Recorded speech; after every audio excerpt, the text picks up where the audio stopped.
Advice to youth. Mark Twain. Being told I would be expected to talk here, I inquired what sort of talk I ought to make. Being told. This is passive. Somebody told me, somebody invited me. I would be expected, and in this invitation, they they expected me to talk here. वो मुझसे expect करते थे कि मैं यहाँ कुछ बात करूं. I inquired what sort of talk I ought to make. फिर मैंने इंक्वायर्ड किया, इन्वेस्टिगेट किया कि किस टाइप का स्टूडेंट है, किस टाइप का कॉलेज है, हाँ किस टाइप का टॉकिंग करनी चाहिए. ठीक है. I ought to make.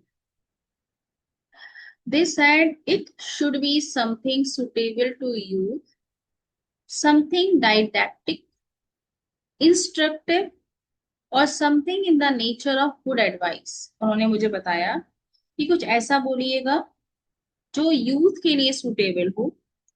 Suitable का मतलब जो डाइडेक्टिव हो, मोरल टाइप का हो, प्रीचिंग टाइप का हो, इंस्ट्रक्टिव हो, इंस्ट्रक्शन दे रहा हो, और समथिंग कुछ ऐसा जो एक अच्छी एडवाइस की तरह लगे. मैंने कहा वेरी वेल, बहुत अच्छा. I have a few things in my mind which I have often longed to say for the instruction of the young. मेरे माइंड में कुछ चीजें हैं जो मैं अक्सर longed to, desired to say, कहना चाहता हूं एक इंस्ट्रक्शन के तौर पर यूथ से. For it is in one's tender early years that such things will best take root and be most enduring and most valuable. क्योंकि ये जो टीनेज होती है, ये इतनी टेंडर अर्ली इयर्स होते हैं.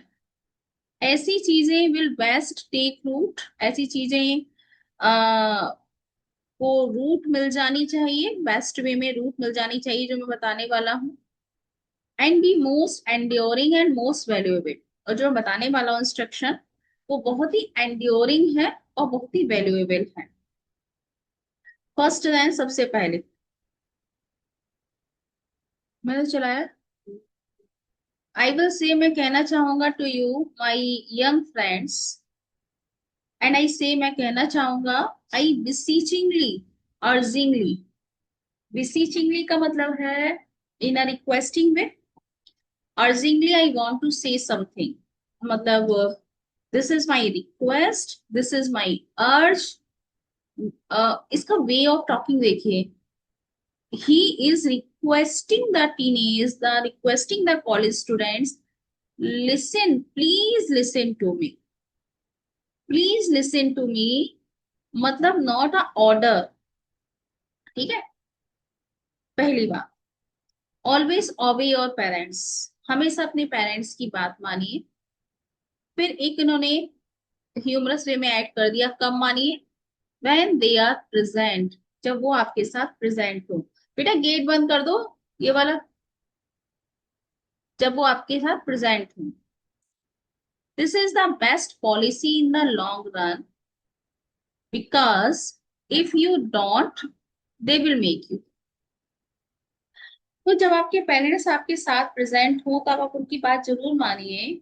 और ये बेस्ट पॉलिसी है, ये बेस्ट मेथड है. इन द लॉन्ग रन, लंबा चलता है ये, मतलब लंबे टाइम तक आपके लिए हेल्पफुल रहेगा. क्योंकि अगर आप उनकी बात नहीं मानेंगे, if you don't they will make you, they will force you. तो बेहतर है जब वो आपके साथ हो उनकी बात मानिए. साथ हो, ध्यान से सुन लीजिएगा, साथ हो. ठीक है. मोस्ट पेरेंट्स थिंक, अब ये ऐसा इन्होंने क्यों बोला कि भाई पेरेंट्स साथ हो तभी उनकी बात मानिएगा, वरना वो आपसे जबरदस्ती करेंगे. पेरेंट्स के अंदर क्या दिक्कत है वो बता रहा है. अक्सर जो पेरेंट्स है वो ये सोचते हैं दे know better than you do. वो अपने बच्चों से ज्यादा जानते हैं। यू कैन जनरली, वो अपने पेरेंट अपने बच्चे ज्यादा जानते हैं। You can generally make more by humouring that superstition than you can by acting on your own better judgment। Humouring का मीनिंग होता है बढ़ावा देना। अब आप में से कोई इस लाइन का मीनिंग बता दीजिए, यू से लेकर जजमेंट तक, बिल्कुल आप लोगों के मतलब की बात है। क्या मीनिंग हुआ? You can generally make more by humouring that superstition then you can by acting on your own better judgment। ध्यान से मैम पढ़े। वो ये कहना चाह रहे हैं कि मतलब आप जो मतलब जैसे जो पेरेंट्स का सुपरस्टिशन है उस पे आप ह्यूमर के तरीके से ज्यादा अगर अपने आप को पेश करें तो ज्यादा अच्छा रहेगा, बजाय उसके जो आपको ओन जजमेंट है मतलब जो आप सोचते हैं उससे। ह्यूमरिंग का मतलब मैंने बोला बढ़ावा देना, तो अंश का थोड़ा सा रॉन्ग गया, फिर और सोचो।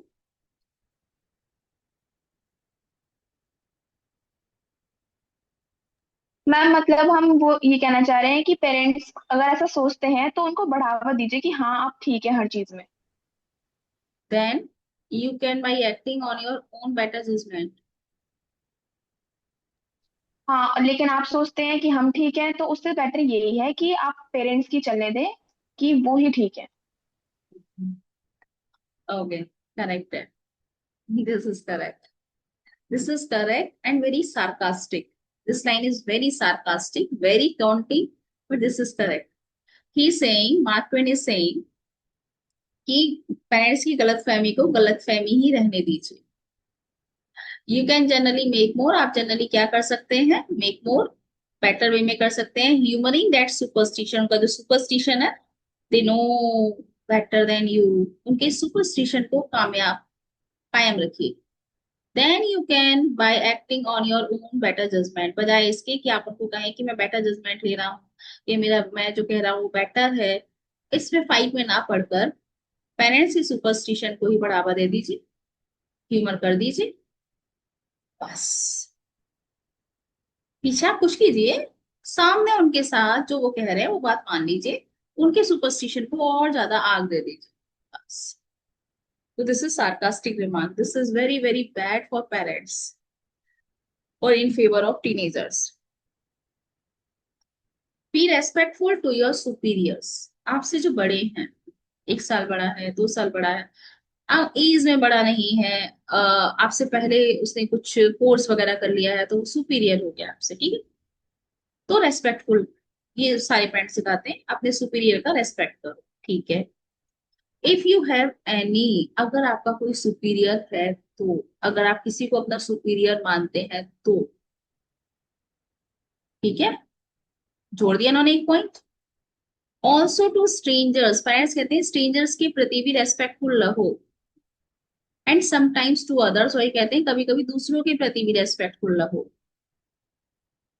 अब मान लो, चलो, if a person offends you and you are in doubt as to whether it was intentional or not, do not resort to extreme measures। मान लीजिए कोई पर्सन तुम्हें ऑफेंड करता है, तुम पर अटैक करता है, वर्बल अटैक करता है, फिजिकल अटैक करता है, कर दिया, and you are in doubt, और जब उसने आपका अटैक किया और आप डाउट में हैं कि ये जो इसने किया है ये इंटेंशनल है, जानबूझ के किया है, या एक्शन रिएक्शन हो गया है। ऐसा होता है ना, कोई कोई आपको वर्बली अटैक कर रहा है, आपने कुछ कह दिया, वो इसलिए वर्बली अटैक कर रहा है, तो या फिर ये इंटेंशनल है। Do not resort to extreme measures, ऐसा होने पर भी आपसे हम कह रहे हैं एक्सट्रीम मेजर्स तक मत जाइए, वॉयलेंस पर मत जाइए, फाइट मत कीजिए, प्रोटेस्ट मत कीजिए, प्रेजेंट मोमेंट में आप कुछ ना करें, चाहे उसने इंटेंशनली किया है, चाहे नहीं किया। सिंपली वॉच योर चांस, सिर्फ अपने मौके का वेट कीजिए। Hit him with a break, hit him with a break मतलब टेक रिवेंज, और तब आप बदला लीजिए। दैट विल बी सफिशियंट, यही बेहतर हो। If you shall find that he had not intended any offence, come out frankly and confess yourself in the wrong when you struck in। अगर आपको लगे कि he had not intended, कि उसका कोई इंटेंशन था ही नहीं आपको नुकसान पहुंचाने का, जनरली कह रहा था वो तो ये बात, तो आप फ्रैंकली ओपनली कहकर बाहर आ जाइए। कन्फेस कीजिए कि आप गलती पर थे।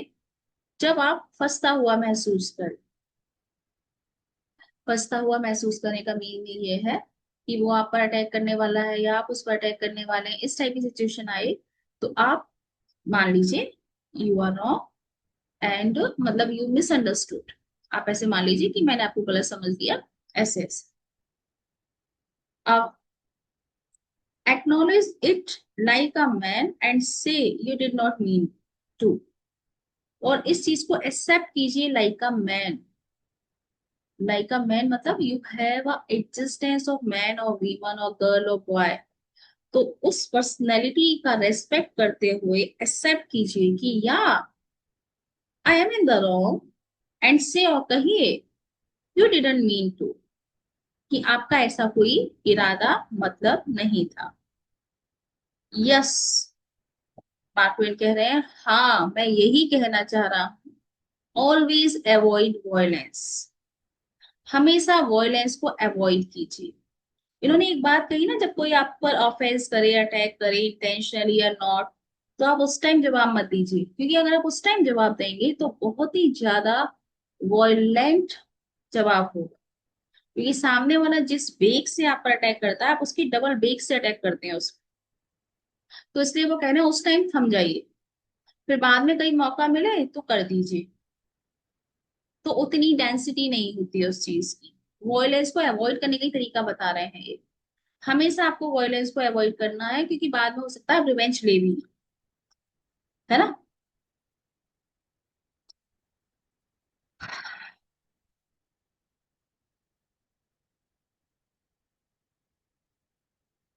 In this age of charity and kindliness, this age, your age, teenage, teenage वाली एज चैरिटी और काइंडनेस से भरी हुई होती है।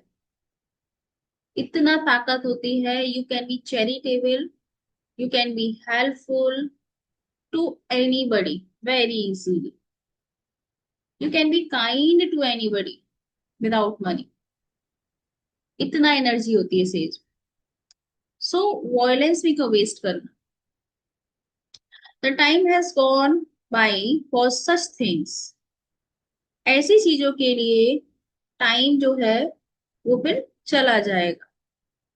Leave dynamite to the low and undefined, dynamite आ रहा है वॉयलेंस के लिए। ये जो वॉयलेंस आप करने का मूड रहता है, इस वॉयलेंस को आप छोड़ दीजिए लो, छोटे लोगों के लिए, एंड अनडिफाइंड, और जो एंटी सोशल पीपल है, अनसिविलाइज्ड पीपल हैं, who didn't know how to handle good humanity, उन लोगों के लिए वॉयलेंस को छोड़ दीजिए। They will do violence, why you wasting your life by doing this। go to bed early, get up early, that is wise। Parents आपसे कहते हैं ना, बिस्तर पर जल्दी जाइए और जल्दी उठिए, बहुत अच्छी बात। some authorities say get up with the sun, some say get up with one thing, others say with another। कुछ अथॉरिटीज कहती हैं सन के साथ गेटअप करो, जब सूरज निकले तब उठ जाओ। कुछ कहते हैं फलानी चीज हो तो उठ जाओ, कुछ कहते हैं फलानी चीज हो तो उठ जाओ। ओके ना, मुर्गा का बांग हो तो उठ जाओ, ये हो तो उठ जाओ। But a lark is really the best thing to get up with. लेकिन सब चीज छोड़िए, जो लार्क होती है, चिड़िया होती है, जब वो उठे उसके साथ उठना सबसे बेटर। क्यों? It gives you a splendid reputation with everybody to know that you get up with the lark. इससे आपको एक बहुत ही शानदार रेपुटेशन मिलती है। हर कोई आपको रेपुटेशन देता है with everybody.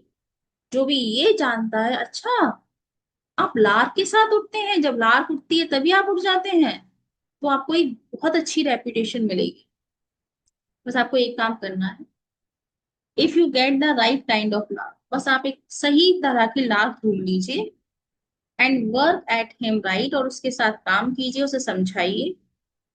You can easily train him to get up at 9:30।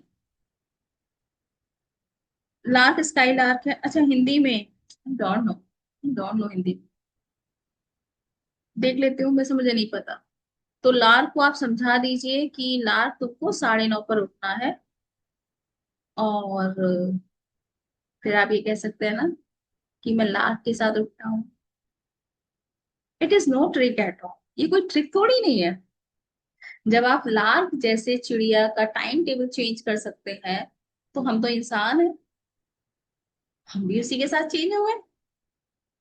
ठीक है, तो ये 3 तरह के आपके लिए एडवाइस मिल गई। अब नेक्स्ट एडवाइस चलते हैं, वो है झूठ बोलने पर। और बड़ी अच्छी कला है, इस कला को समझते हैं। ठीक है,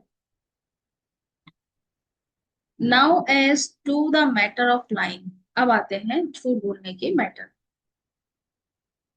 you want to be very careful about lying, आपको लाइंग के बारे में बहुत ज्यादा केयरफुल होना चाहिए।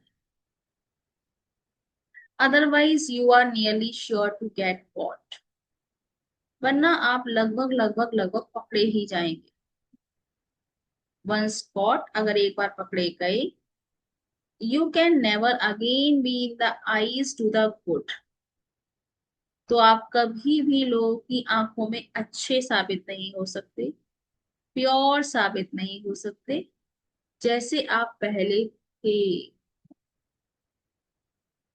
Many a young person has injured himself permanently, बहुत सारे यंग बच्चे जो हैं वो अपने आप को परमानेंटली इंजर्ड कर लेते हैं थ्रू अ सिंगल, एक छोटे से, क्लमजी से, रफ से, इल फिनिश्ड। मैम मतलब बच्चे ऐसी किसी फालतू चीज के लिए झूठ तो बोल देते हैं, लेकिन जब वो पकड़े जाते हैं फिर बाद में उन पे कोई भरोसा नहीं करता। मतलब इतना बड़ा कोई झूठ नहीं होता है, लेकिन फिर वो जब पकड़े जाते हैं तो फिर सबके आईज में वही इमेज बन जाती है कि ये झूठे ही हैं। हाँ, और झूठ भी कैसा, वो झूठ उन्होंने क्लमजी झूठ बोला, मतलब पूरे भरोसे के साथ झूठ नहीं बोला। और इल फिनिश्ड था, मतलब उसको जो फिनिशिंग की उस झूठ की, तो वो इल वे में, अच्छे से फिनिश नहीं कर पाए, मतलब पूरे कॉन्फिडेंस के साथ झूठ नहीं बोला। तो बोलना ही नहीं चाहिए था, और अगर बोला है तो पूरे कॉन्फिडेंस के साथ बोलना चाहिए था, तो वो हमेशा के लिए हो जाते हैं। अब ऐसा क्यों होता है? The result of carelessness, born of incomplete training। Mark Twain ही बच्चों को समझा रहे हैं, ये रिजल्ट होता है कि इनकम्प्लीट ट्रेनिंग, झूठ बोलने की कंप्लीट ट्रेनिंग नहीं ले रखी है आपने, और इनकम्प्लीट ट्रेनिंग का बर्थ या बोर्न की वजह से आप केयरलेस हो जाते हैं झूठ बोलने में। और जब आप केयरलेस हो जाते हैं तो आपका झूठ जो है पकड़ा जाता है। तो झूठ बोलना चाहिए या नहीं झूठ बोलना चाहिए, आप ही लोग बता दो। क्यों बच्चों, झूठ बोलना चाहिए? ये तो यही सिखा रहे हैं, आप झूठ बोलने का सीखे पूरा अच्छे से, और जब पूरा अच्छे से सीखे तो आप झूठ बोल सकते हैं। लेकिन अगर आपने अच्छे से नहीं सीखा है तो ट्राई भी ना करें, वरना आप पहले जैसे गुड या प्योर नहीं रहेंगे। डिसाइड कर लेना, मुझे जवाब मत दो, ठीक है। सम अथॉरिटीज, इसी के बारे में ये पूरा पूरा paragraph. Some authorities hold that young ought not to lie at all, कुछ अथॉरिटीज ये कहती हैं कि जो यंग लोग होते हैं उन्हें कभी झूठ नहीं बोलना चाहिए। दैट ऑफकोर्स, हाँ सही बात है। Is putting it rather stronger then necessary. और वो इस बात को स्ट्रोंगर वे में, स्ट्रिक्ट वे में रखते हैं, नेसेसरी वे के अकॉर्डिंग। मतलब नेसेसरी नहीं कहते हैं कि जरूरी है, वो कहते हैं नहीं नहीं, this is strictly you have to follow, this is necessary और not, you have to respect your parents, this is necessary, but you have not to tell a lie, this is strictly restricted। आप झूठ नहीं बोलेंगे, ये necessary है नहीं है हम नहीं बता रहे, लेकिन स्ट्रिक्टली आप झूठ तो नहीं बोलेंगे। ठीक है, ऐसे करके हमारे आगे ये चीज डाली जाती है। Still, while I cannot go quite so far as that, I do maintain and I believe I am right that the young ought to be temperate in the use of this great art until practice and experience shall give them that confidence, elegance, precision, which alone can make the accomplishment graceful and profitable। अब mark Twain अपनी बात कर रहे हैं, कह रहे छोड़ो जो दुनिया कहती है। While I cannot go quite so far, मैं इतना आगे तो नहीं जा सकता, दैट, ये जो बड़े लोग कहते हैं स्ट्रॉन्गर नेसेसरी एनीथिंग, मैं इतना आगे तो नहीं जा सकता। आई टू मेंटेन, मैं तो अपनी सिचुएशन मेंटेन करके रखता हूँ। क्यों? क्योंकि मैं इस बात में बिलीव करता हूँ, आई एम राइट, कि मैं सही हूँ। क्या क्या सही है? क्या बात कहने जा रहा हूं मैं? दैट यूथ और टू बी टेम्परेट, कि जो यूथ है उसको टेम्परेट होना चाहिए। टेम्परेट को कैसे कहोगे? स्टेबल टाइप का, और प्रेजेंस ऑफ माइंड। ठीक है, टेम्परेट होना चाहिए in the use of this great art. जब वो इस ग्रेट आर्ट का यूज कर रहा हो तो उसको टेम्परेट होना चाहिए। until practice and experience shall give them। और वो तब तक इस ग्रेट आर्ट में टेम्परेट नहीं हो सकता जब तक कि उसने बहुत प्रैक्टिस ना की हो, बहुत एक्सपीरियंस ना गेन किया हो। बहुत प्रैक्टिस और एक्सपीरियंस के बाद उसको कॉन्फिडेंस मिलता है, उसके झूठ में एलिगेंस आता है, एक ग्लोरी आती है। प्रीसीजन मतलब एग्जैक्टनेस, एक सहीपन आता है। विच अलोन, और यही चीजें, केवल यही चीजें, make the accomplishment of telling a lie के accomplishment को ग्रेसफुल बनाती है एंड प्रॉफिटेबल बनाती है। मैं तो इस चीज में बिलीव करता हूँ। ठीक है, बड़े जो कहते हैं, अथॉरिटी जो कहती है, that's okay, but I believe in it. Patience, diligence, painstaking attention to detail, these are requirements। Details of what? Details of lie. अगर आपने कोई झूठ बोला है कि आप लेट हो गए, गणेश चौथ के मेले में थे, मम्मी ने कहा था 10 बजे वापस आ जाना, आप 12 बजे वापस आ रहे हो। ओके, अब आपने झूठ बोला कि आप गणेश चौथ के मेले में थे लेकिन आप थे ही नहीं, आप तो मूवी देखने गए थे और मूवी का एंड हुआ 12 बजे। अब आपको गणेश चौथ के मेले से रिलेटेड सारी डिटेल्स पता होनी चाहिए, बस यही बता रहे हैं यहाँ पर। और वो डिटेल तुम्हें कम से कम 10 साल तक याद भी रहनी चाहिए आगे तक, अभी पकड़े जाओगे वरना। ठीक है, पेशेंस, डिलीजेंस, पेक स्टिकिंग करना मत ऐसा है, इसमें लिखा हुआ है, मैं स्लिप्स पढ़ा रही हूँ तुम लोगों के लिए, मैडम सिखा रही है ऐसा। पेशेंस चाहिए, डिलीजेंस, इंटेलिजेंस। बेवकूफ बच्चे बिल्कुल ट्राई ना करें, जिनके पास बिल्कुल अकल ना हो बिल्कुल ट्राई ना करें। पेन स्टिकिंग, हाँ बहुत सारे बच्चे स्माइल कर रहे होंगे ना, सुन मजा आ रहा होगा। पेन स्टिकिंग का मतलब होता है very careful, very careful to take something for a long run. जो मैं भी कह रही थी ना, 10 साल तक याद रहे, जो बोला तुमने। हाँ, भूल जाओगे किसके साथ थे, नाम चेंज कर दो कहीं। ठीक है। तो pen is taking attention to the detail, जो भी डिटेल आप दे रहे हो। दीज आर रिक्वायरमेंट्स, ये होती हैं requirements. These in time will make the student perfect. ये requirements in time, during time, धीरे धीरे करके किसी भी स्टूडेंट को परफेक्ट बना देंगे।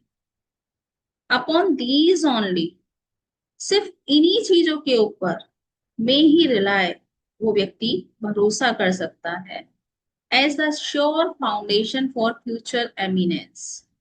एमिनेंस का मीन लिखिए फेम।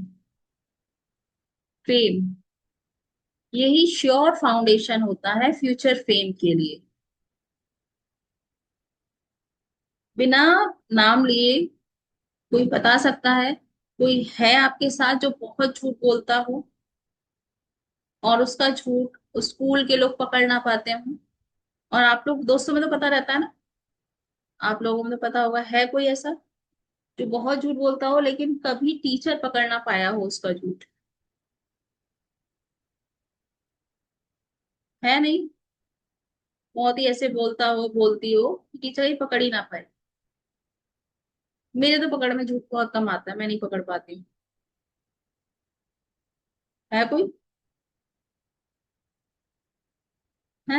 नहीं है? ऐसी बात है?